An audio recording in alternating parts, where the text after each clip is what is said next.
Olá, pessoal! Hoje estamos aqui para falar um pouquinho sobre a drenagem venosa da nossa cabeça e do nosso pescoço e os nossos linfonodos depois associados, à nossa cabeça e ao nosso pescoço. Lembrem que aqui são só algumas imagens para facilitar o estudo de vocês e a identificação das estruturas anatômicas lá na prática, no laboratório, no estudo dos laboratórios.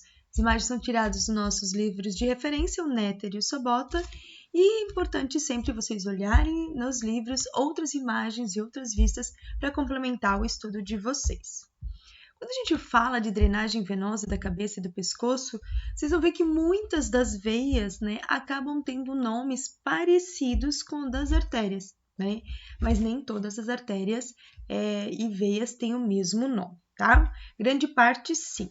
Então, quando a gente fala de drenagem, a gente lembra que quando a gente fala de artérias, a gente termina, as nossas carótidas fazendo uma divisão, a carótida externa fazendo uma divisão em temporal, superficial e maxilar. Então, quando a gente fala das veias, a gente começa o retorno ao contrário. Lembrem que a artéria vai se dividindo, formando ramos, e as nossas veias agora elas vão se unindo, elas se unem formando novas veias. Então, uma veia tributa com outra veia e quando elas se juntam, elas formam uma veia com outro nome. As artérias vão do coração para a periferia e as veias elas vêm da periferia em direção ao coração. Então, o retorno é ao contrário. Então, a gente volta as veias unindo então a minha veia temporal superficial com a minha veia maxilar. Aqui a gente vai ter um plexo pterygoide formando aqui, e esse plexo então ele vai unir, trazer várias tributárias de vários locais que a veia maxilar, que a artéria maxilar foi se dividindo e vascularizando. A veia, então, não forma certinho uma veia maxilar grande com cada veia voltando. Ela vai formar esse plexo, esse emaranhado de veias e até que todas elas vão contribuir, confluir para formar aqui a minha veia maxilar. Então, a minha veia maxilar vai se unir com a minha veia temporal superficial e vai formar uma veia que é uma veia retromandibular.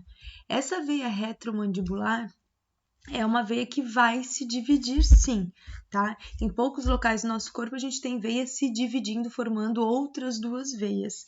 Então, a gente tem aqui a veia temporal superficial se unindo à veia maxilar para formar a veia retromandibular. A veia retromandibular ela vai se dividir para posterior e para anterior, formando assim uma veia retromandibular posterior e uma retromandibular anterior. Notem que a veia retromandibular posterior ela vai ir para a parte superficial aqui do músculo externo cleidomastoide. E a minha veia retromandibular anterior, ela vai passar um pouco mais profunda aqui agora ao meu músculo externo cleidomastoide. Ok? A minha veia retromandibular posterior vai se unir com outra veia posterior. Então, aqui eu tenho meu meato acústico externo, que eu teria aqui a minha artéria auricular posterior e associada com essa minha artéria auricular posterior, eu vou encontrar aqui a minha veia auricular posterior. Então, lembrem que duas posteriores se unem. A veia auricular posterior vai se unir com a veia retromandibular posterior, superficialmente aqui é o meu músculo externo cleidomastoide, formando a minha veia jugular externa. Então, minha veia jugular externa é formada pela união da minha veia retromandibular posterior com a minha veia auricular posterior. Isso superficialmente é o meu músculo externo cleidomastoide, ok?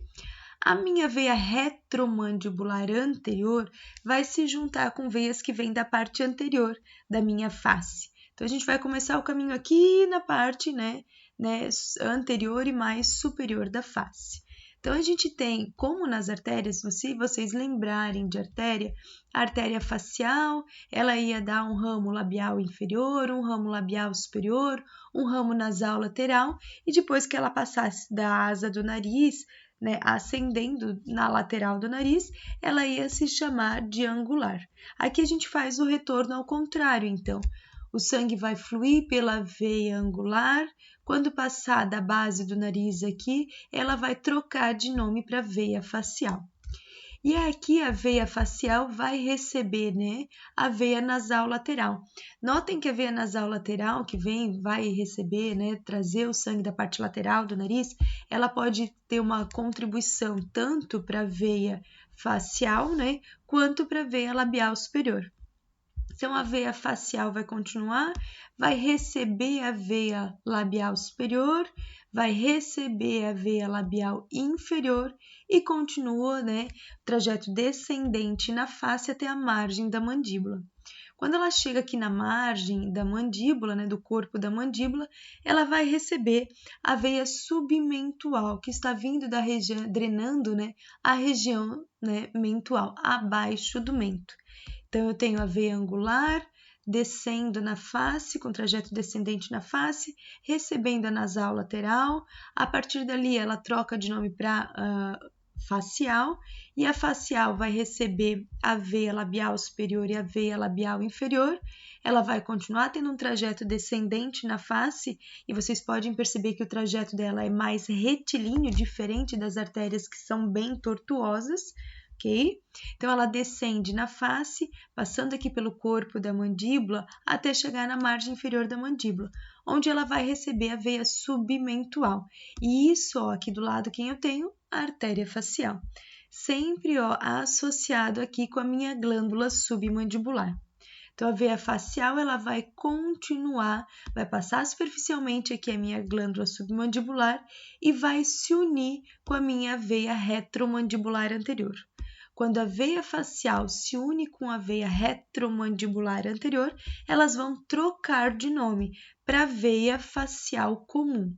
E é essa veia facial comum que vai drenar aqui para a minha veia jugular interna. Essa minha veia jugular interna, ela vai ter origem lá no meu forame jugular, lá na minha base do crânio, que é quando ela inicia, quando ela recebe o sangue proveniente da parte interna do crânio. Então, ela vai começar ali, se chamar de veia jugular interna, e ela vai passar aqui no meu pescoço, juntamente com a artéria carótida comum, né? Primeiro com a carótida interna, depois com a carótida comum, e sempre com o nervo vago associado. Então, ó, a veia facial comum drena para a veia jugular interna. E a veia jugular interna, ela vai descender no pescoço e vai receber nesse trajeto, né, a minha veia tireoide superior. Lembrem que na artéria a gente tinha uma artéria aqui, ó, tireoide superior. Então, se eu tenho uma artéria tireoide superior, eu vou ter uma veia tireoide superior, que ela está drenando a parte superior da minha glândula, né, tireoide. E assim a veia jugular interna, ela vai estar, né, com esse trajeto no meu pescoço, na face lateral do meu pescoço. Então, né, se eu falar da veia agora facial comum, lembrem, quem formou a veia facial comum? Veio a veia angular, desceu até a base do nariz, recebeu a minha nasal lateral, se tornou aqui a veia facial recebeu a labial superior e a labial inferior, a veia facial descende na região da face, nessa região próxima aqui da glândula submandibular, recebe a veia submentual.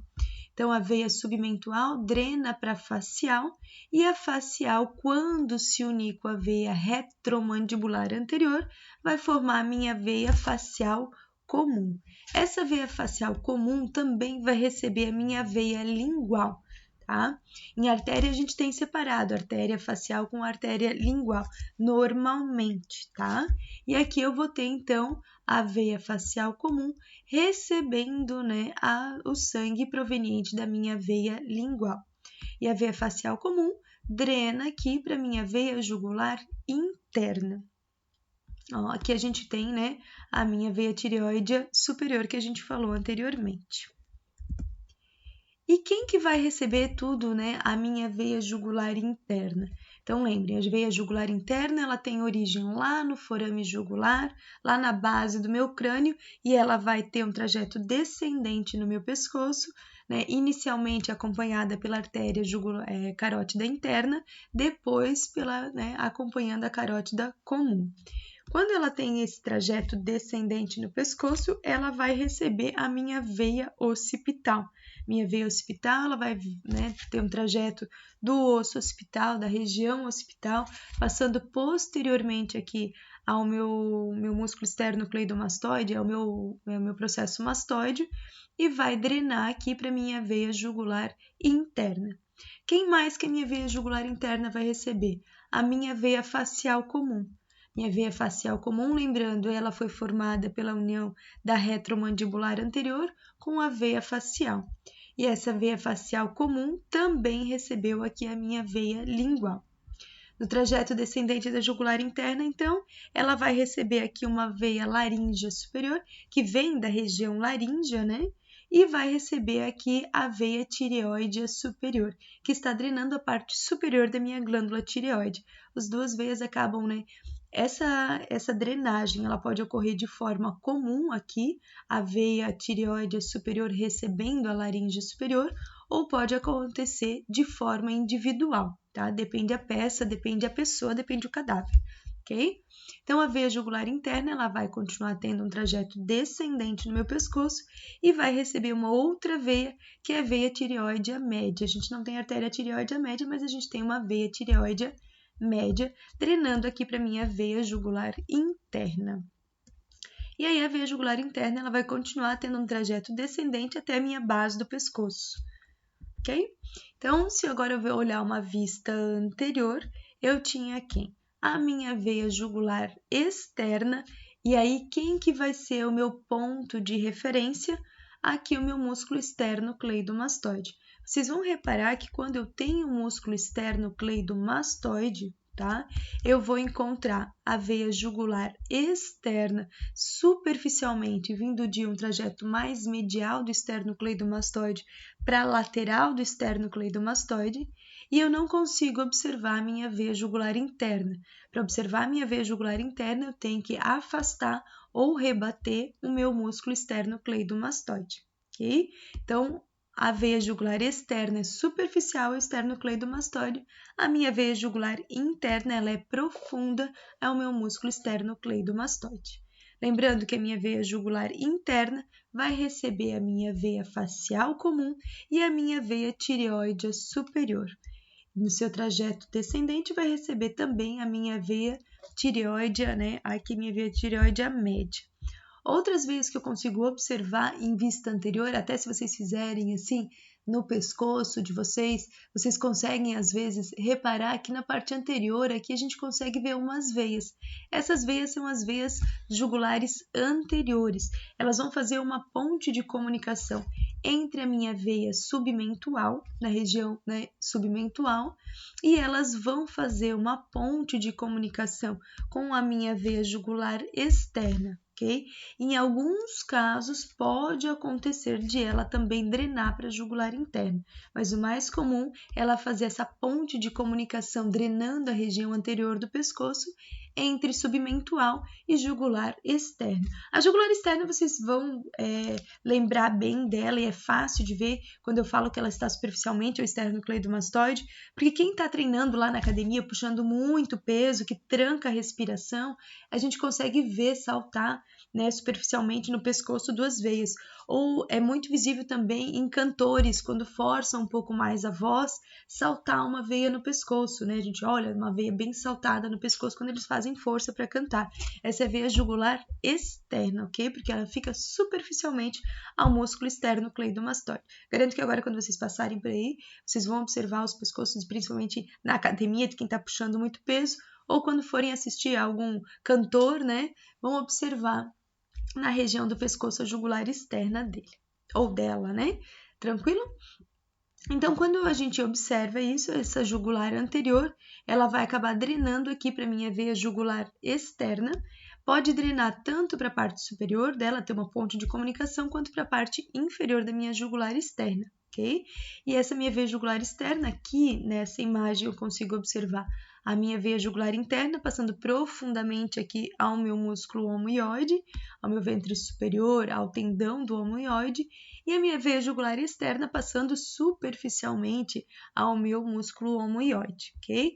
Aqui embaixo, na base ou da clavícula, a gente consegue observar a veia subclávia e aqui, ó, profundamente, essa face, a gente consegue observar a minha veia tireoide inferior agora. Minha veia tireoide inferior que vai drenar lá para a minha veia braquiocefálica.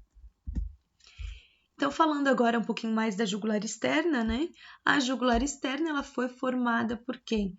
Lembrem que a retromandibular, ela é intraparotídea também, né? Essa veia retromandibular, ela se dividiu, lembrem, em uma retromandibular anterior, que depois iria se unir aqui com a veia facial. Então, a retromandibular posterior se une com a veia auricular posterior. Duas posteriores se unem para formar a veia, né, jugular externa, que passa aqui, ó, superficialmente ao meu músculo esternocleidomastoide, ok? Lembrem que aqui a minha veia submentual, né, ela vai drenar lá para minha veia facial, que está vindo aqui, ó, associada com a minha glândula submandibular. Então, a minha veia facial está acompanhada da minha artéria facial. Então, temos aqui tanto artéria e veia submentual. A veia submentual está drenando para a veia facial comum, que vai drenar lá para a jugular interna. E essa minha veia submentual vai ter uma ponte de comunicação, né, formando aqui a minha veia jugular anterior, tá? Minha veia jugular anterior, ela vai ter uma associação tanto com a jugular externa, quanto uma com a outra, ó, jugular externa direita e esquerda, né? E quando ocorre essa ponte de comunicação, né, entre uma veia jugular anterior, que às vezes a gente tem uma veia jugular anterior que drena direita, que drena só para a jugular externa direita, e uma veia jugular anterior que drena só para a veia jugular externa esquerda. E às vezes elas formam esse arco, a gente chama esse arco aqui de arco venoso jugular. Tá? Então, em algumas pessoas a gente já consegue observar esse arco, achamos aqui a incisura jugular, superiormente, né, à minha incisura jugular, aqui na base do meu pescoço, a gente encontra um arquinho sendo formado. Em algumas pessoas a gente consegue observar isso e forma então esse arco venoso jugular. Vai ocorrer então uma ponte de comunicação, né, entre as jugulares anteriores com as veias jugulares externas. Ok? E quando a gente observa a base do meu pescoço, então para onde que essas veias irão drenar? Eu tenho a veia jugular interna, sempre profunda, ao meu músculo esternocleidomastoide. A minha veia jugular interna vai se unir com a minha veia subclávia para formar a minha veia braquiocefálica, né? A outra veia jugular interna se une com a veia subclávia, né, que no caso esquerda, para formar a minha veia braquiocefálica esquerda. Quando as duas veias braquiocefálicas esquerdas se unem, elas vão formar a minha veia cava superior, que vai chegar lá no meu coração. E essas estruturas, elas estão na base do pescoço, na parte meio que, né, mais para tórax do que pescoço. Mas é sempre bom eu saber para onde que as veias do pescoço elas vão acabar drenando o seu sangue, ok? A minha veia braquiocefálica geralmente ocorre para a esquerda, mas pode ocorrer para a direita também, vai receber, né, o sangue proveniente da minha veia tireoide inferior. Lembra que antes a gente falou? Então, eu tenho uma veia tireoide superior drenando aqui para minha, né, ou para minha facial comum, ou aqui diretamente, né, geralmente diretamente aqui para minha veia jugular interna, uma veia tireoide média, também para jugular interna, e uma veia tireoide inferior aqui para braquiocefálica. Então, tireoide superior e tireoide média direto para a jugular interna e a tireoide inferior aqui para minha veia braquiocefálica. Tá? Outras veias que vão drenar para essa minha veia braquiocefálica, tanto direita quanto esquerda, são as veias torácicas internas. Então, vocês vão observar lá nas peças vindo da parte inferior as torácicas internas. Mas essas são mais abordadas, essas veias, quando se fala da região torácica, porque elas estão drenando a região, partes da região torácica, ok? E aí aqui a gente tem a veia jugular externa. Normalmente, a veia jugular externa acaba drenando para a minha veia subclávia. Ela pode acabar drenando, como nessa imagem, para, né, união aqui da jugular interna com a veia subclávia. E nós, lá no nosso laboratório, nós temos também peças que a jugular externa ela está vindo e drenando direto para a jugular interna. Então, são variações anatômicas. O mais comum, né, é a jugular externa drenar para a subclávia. mas ela pode acabar drenando aqui para, né, união entre jugular interna e subclávia, e ela pode também drenar direto para a veia jugular interna. Ok? Então, essas são as principais veias, as que a gente mais observa lá nos laboratórios de anatomia, nos modelos anatômicos. Tem muitas outras, sim, mas veias, quando se faz a dissecção nas peças, como elas são mais fininhas, com a parede mais fina, e dependendo do paciente, né, o cadáver também, essas veias acabam ficando muito fininhas e na hora de secção elas acabam sendo, né, retiradas, para poder mostrar, né, os vasos, as artérias e os nervos e a musculatura. E quando a gente fala de drenagem venosa, a gente já fala um pouco sobre a drenagem linfática também. Temos vários linfonodos com vários nomes específicos na região de cabeça e pescoço. Aqui eu vou abordar alguns que a gente consegue observar nas peças anatômicas, né? Então, pensando nos linfonodos de cabeça e pescoço, tá? Que a gente consegue observar nas peças anatômicas, eu vou abordar alguns, também retiradas imagens do nosso livro de base, o Netter e o Sobota. Se vocês buscarem esses livros, vocês vão ver que eles trazem muitos outros linfonodos com nomes e com nomenclatura específica. Sempre bom vocês, né, terem sempre um estudo teórico aprofundado. Aqui lembrem que são só algumas imagens para a gente falar da parte prática que é observada no laboratório de anatomia. Então, quando a gente fala de linfonodos associados à minha cabeça, né, a gente encontra aqui linfonodos associados com artéria e com a veia occipital, na região occipital, então são os linfonodos occipitais. Temos linfonodos associados com a artéria e com a veia auricular posterior, deveriam ser linfonodos auriculares posteriores, mas não são, porque não pode ser tudo tão fácil, são linfonodos mastoides. Temos linfonodos associados com a glândula parótida, então são linfonodos parotídeos, né? Então algumas coisas faz sentido. Na região acompanhando a artéria e veia facial, a gente tem os linfonodos faciais, que eles acabam tendo nomes conforme a sua região. Então, a gente tem associado ao lábio superior aqui e a minha asa do nariz, que são linfonodos faciais, denominados mais especificamente de nasolabiais. Na região de bochecha, são os linfonodos, né, associados com o meu músculo bucinador, então o linfonodo bucinador. E a gente tem também linfonodos associados aqui próximo da minha mandíbula, né, bem próximo aqui à minha veia artéria facial. Então, são linfonodos faciais. E associados, né, então, na minha cabeça e pescoço. Quando a gente fala aqui desses linfonodos mandibulares, vocês podem encontrar eles tanto mais para anterior quanto mais para posterior, né? Anterior artéria e veia facial e mais posterior artéria e veia facial. E quando a gente fala de linfonodos cervicais, a gente leva de associação, né, de região de pescoço, a gente leva de associação meu músculo esternocleidomastoide. Superficialmente ao esternocleidomastoide, linfonodos cervicais superficiais.